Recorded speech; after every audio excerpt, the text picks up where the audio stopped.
Jelang Piala Menpora 2021, Persiraja terus menggodok kesiapan bermain. Selain melakukan latihan rutin, Persiraja juga telah mendatangkan pemain naturalisasi asal Paraguay, Silvio Escobar Benitez.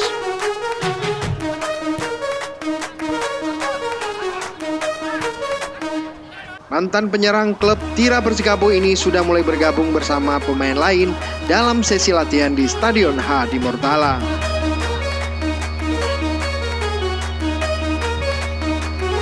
Ditemui usai latihan, Silvio mengaku senang bisa bergabung dengan Persiraja. Ia juga bahagia mendapatkan sambutan hangat dari pihak manajemen maupun para pemain, sehingga membuatnya lebih cepat beradaptasi.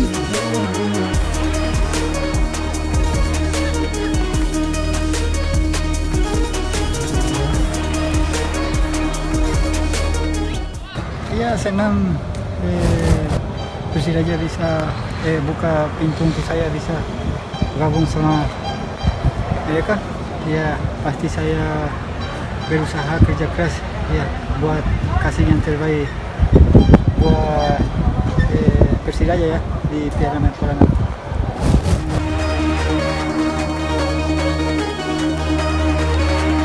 Pemain yang baru menyandang status warga negara Indonesia dan menjadi mualaf itu akan menjadi amunisi baru Persiraja dalam menghadapi Piala Menpora mendatang.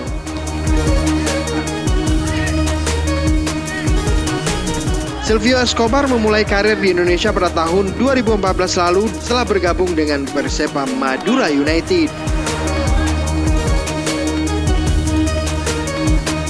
Beberapa klub lain yang pernah dibelanya seperti PSM Makassar, Perseru Serui, Badak Lampung, Persija, PSIS, Mitra Kukar, dan terakhir Tira Persikabo. Selain mendatangkan Silvio Escobar pada Piala Menpora, Persiraja juga dikabarkan akan mendatangkan 2 pemain asing lain. Pada Piala Menpora 2021 mendatang, Persiraja berada di grup D bersama Persita Tangerang, Bali United, dan Persib Bandung.